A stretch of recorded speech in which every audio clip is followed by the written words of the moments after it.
Guys, over the years, I have made it very clear I am not a big fan of assisted opening knives. I don't see them as providing a purpose, but I'm here to tell you I'm about to try to make a case to show you that switchblade knives that are listed as illegal and unsafe are actually safer than these. So let's take a look at that from above.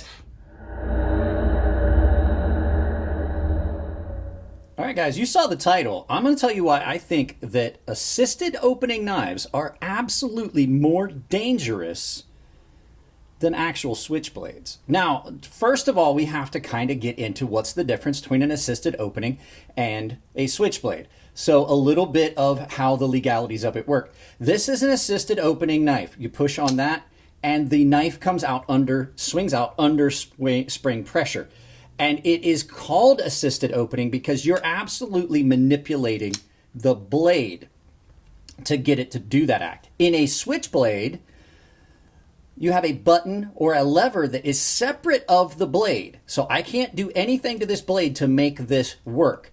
And you push down on this plunger lock, which is just a button lock, spring tension, releases it. That is the only real difference between these two. It's how you're actuating it. This one, if you mess with the thumb studs, or if you mess with the flipper tab on this, it's going to deploy. On this one, it is a mechanism that is separate of the blade, and it's on the internals in here. It pushes it forward, and then it comes through. But that is not attached to the blade. It's not like I'm pushing that out. And therein lies the difference.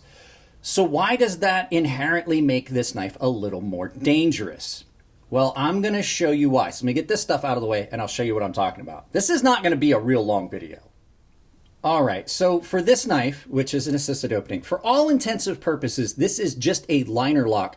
But what it has is, I don't know how well you're going to be able to see it. I don't know how well the lighting is going to cooperate. You can probably see it better in the open position. This has a spring, a little torsion spring in there. And you can see that little spot. If you look right there, down in, there's a little pin. Let me get my finger behind it. You see that little piece right there? That is where the spring interfaces with the blade. When you lock this back, it tensions that spring, and then the detent holds it shut. And the spring is in a position to not putting tension on it. And to release the tension on the spring, you push down on it, and it allows that to assist it forward. Now, that historically has been used on knives that don't have really good action. And companies have used that for a long time to get by having a good, solid, smooth knife. But the problem with it is, unlike a switchblade, this does not really have a lock to hold it in place. So if you were to drop, say, this knife, you're going to have that detent balls holding it in place, but there's a good chance that knife's not going to fully deploy. If you slam that down, the knife will probably come partway open. If it's a really smooth knife, it may come all the way open. This is a frame lock, very similar to this, but it doesn't have a spring. So the fact is, I'm going to show you, we'll do this right here, because I don't want to slam it into the glass table. If you bump that, I'm trying to work out my positioning. If you bump that, and I've had it happen before, I've dropped assisted opening knives. I'm not doing it real well here. But if you bump that, if you were to bump that into something or drop it, it can deploy the knife. And I've had it happen. I actually broke it's trying to. There it goes.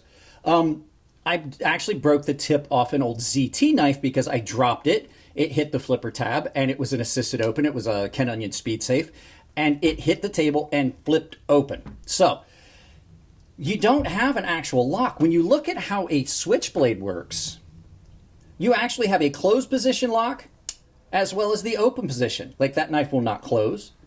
I have to push down on this to close it, and I have to push down on it to open it. You don't have a closed lock per se on this. It's no different than the detent pressure, and this is light. It does not take a lot to deploy that.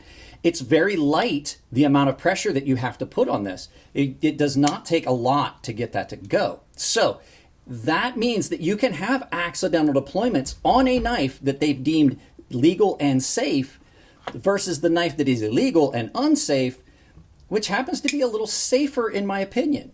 And then this one, there's no way on an out the front OTF double action, which I've had people say, wow, switchblades come out the side. That's not a switchblade, that's an OTF auto.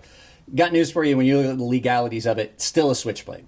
But there's no way that you can accidentally deploy this in any way. This is so much safer a design than your average assisted opener. So I don't understand how this has been deemed better and safe versus the other. And the other thing is, I don't like the way an assisted opening feels. On a flipper knife, I want to control that, and then you have to fight with the spring to get it back. If I know I'm walking into an auto, that's different. But yeah, this is just something that I wanted to do a quick video of before I sent this back to Mr. Shabazz, because I think that the wrong type of knife has been vilified. And I'm not trying to make a case to make these illegal as well. I don't think any of them should be. As you guys know, I support knife rights. I have for a long time. I do a donation every year. I just think that it's silly that this and this, well, more so this and this, are so similar, and yet this has more safety features than this one, but this one's illegal. So, guys, that's it on this one. It was just a real quick rant. It just something that bothered me. What happened was I had bumped this, like I bumped it, and I was like, oh, I didn't mean to actually deploy that. And I was like, you know what? I need to talk about that. So there you go.